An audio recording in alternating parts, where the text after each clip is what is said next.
खुलुमबाय बे समाव बडलेण्ड इंखं टेलिभिजननि स्टुडिअ आं मिथिका नार्जारि दिनै फुंबिलिनि गाहाय रादाबफ्राव दङ।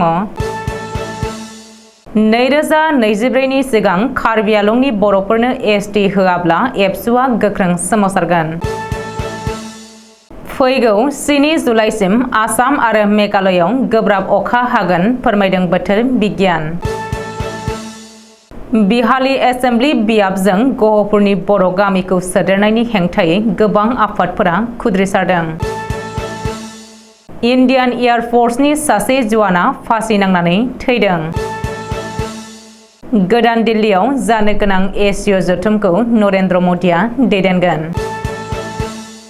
मणिपुराव 3 गामि रैखाथि पुलिसखौ लाफानानै 4 बुथारजादों आरो 7 जोखोम जादों। खारफुनाय मेट्र' ट्रेननिफ्राय बारज्रुमनानै 32 बोसोर बैसोनि सासे इन्जिनियारा थैदों। दानिया फैदोनि आबुं रादाबाव।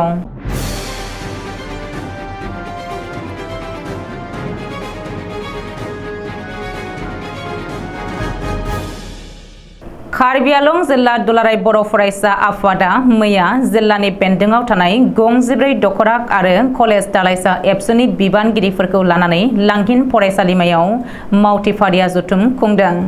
जिल्ला एबसुनि आफादगिरि कैलियान राभा ब्रह्मनि मासि लानानै दैदेननाय मावथि फारिया जथुमखौ बेखेवनानै होयो मिरु एबसुनि लोगो गाहाय नेहाथारि दिनेश ब्रह्मआ। मावथि फारिया जथुमाव मिरु एबसुनिफ्राय बुंथिगिरि महरै बाहागो लायो फारियै लोगो आफादगिरि खोरोमदाव वारि, बोसोनगिरि खुंख्रा स्वर्गियारि आरो गाहाय नेहाथारि खनिन्द्र बसुमतारिया।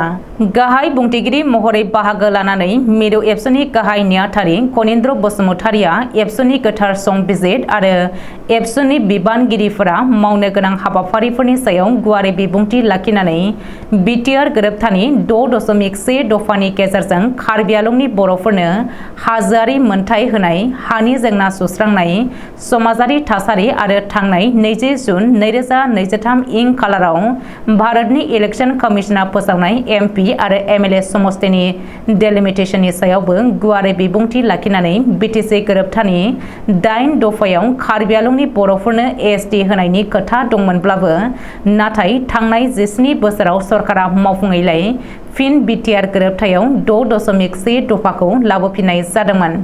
बेनिखायनो सरकारा खोथा होनाय बायदियै फैगौ 2024 नि सिगांनो कार्बि आंलंनि बर'फोरनो हाजोआरि मोनथाय एसटिखौ होआब्ला एबसुआ आसाम नाङैनो मैखोमै सोमावसारगोन होननानै गावनि बिबुंथियाव दाजाबदेरनानै बुंबावो। आथिखालाव भारत नाङैनो दैज्लांनि अखाया जेरावबो हानायखौ नुनो मोन्दों। इन्डिया बोथोर बिगियाना फोरमायथिनाय बायदिब्ला फैगौ 7 जुलाइसिमाव आसाम आरो मेघालयआव गोबां अखा हाबावगोन। मख'नो गोनांदि आसामनि गोबां जिल्लायावनो सेथि दैबानानि दोहौआ गोबां खहा खालामलांबाय आरो गोबांनि हा हुफोरखौ खुरखालांबाय। गोबां आबादारिफोरनि मैगं थाइगंफोरखौबो फेसेवलांबाय। बेनिखायनो बयबो रायजो राजाखौ सांग्रां थानो थाखाय बोथोर बिगियाना गोमो सांग्रांथि एबा येल' एलार्ट फोसावदों।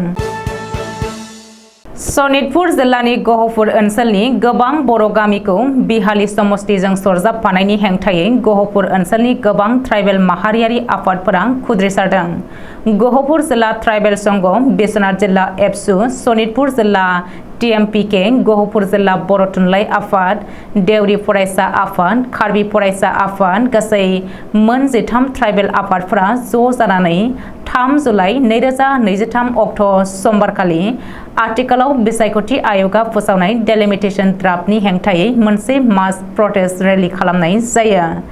गासै 5,000सो सुबुङा थुबुर जानाय बे हाबाफारियाव रावबो अखाखौ गिनानै फासयनानै थायाखै।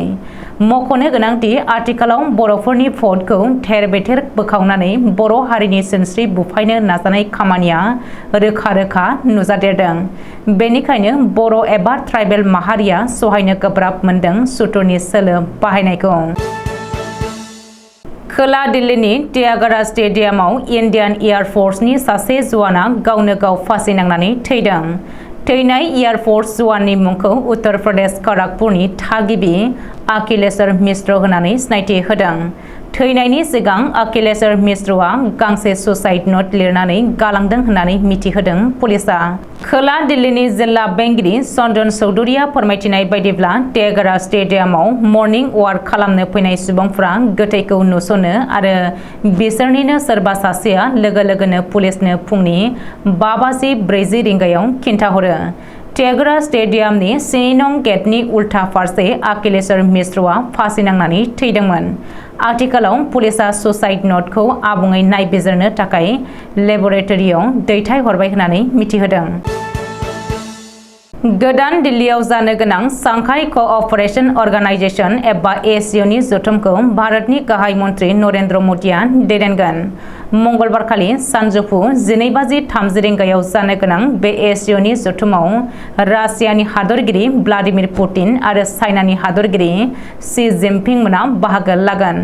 लोगोसे पाकिस्ताननि गाहाय मन्त्रि शाहनवाज शरीफआबो बाहागो लागोन होननानै मिथिनो मोन्दों।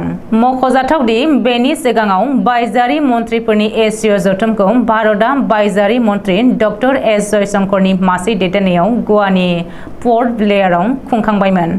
आथिखालाव बे एसिय'नि गागि सोद्रोमा हादरफोरानो जादों चाइना, रासिया, भारत, पाकिस्तान, काजाकिस्तान आरो किर्गिस्तान।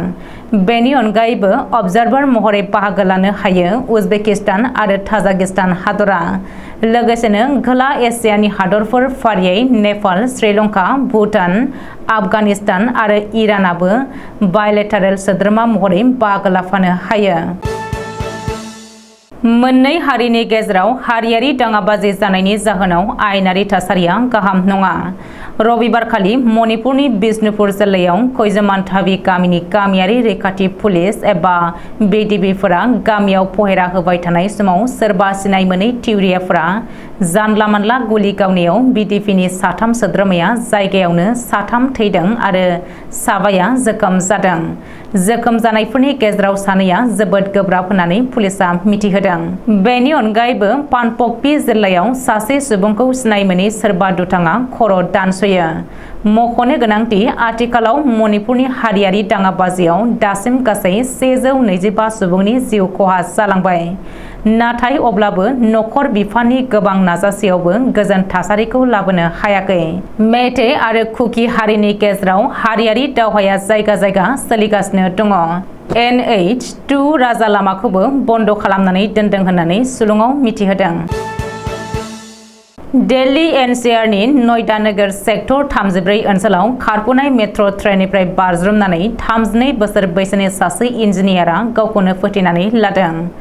नयडानि DCP हरीश चन्द्रआ खौरांगिरिनि सिगाङाव फोरमायथिनाय बायदिब्ला थैनाय सुबुंनि मुङा प्रशान्त दीक्षित। प्रशान्त दीक्षितआ उत्तर प्रदेशनि गौतम बुद्ध नगर जिल्लानि फादहिनि थागिबिमोन। 2017 मायथाइयावनो बिटेक पास जानानै गाव लुबैनाय बायदि मोजां साख्रि मोनैनि दिखारजों प्रशान्त दीक्षितआ खारफुनाय मेट्र' ट्रेननिफ्राय बाज्रुमनानै गावखौनो फोथैनानै लादों। दिनै फुंबिलिनि रादाबा एसेनोसै। गोजोन्थों।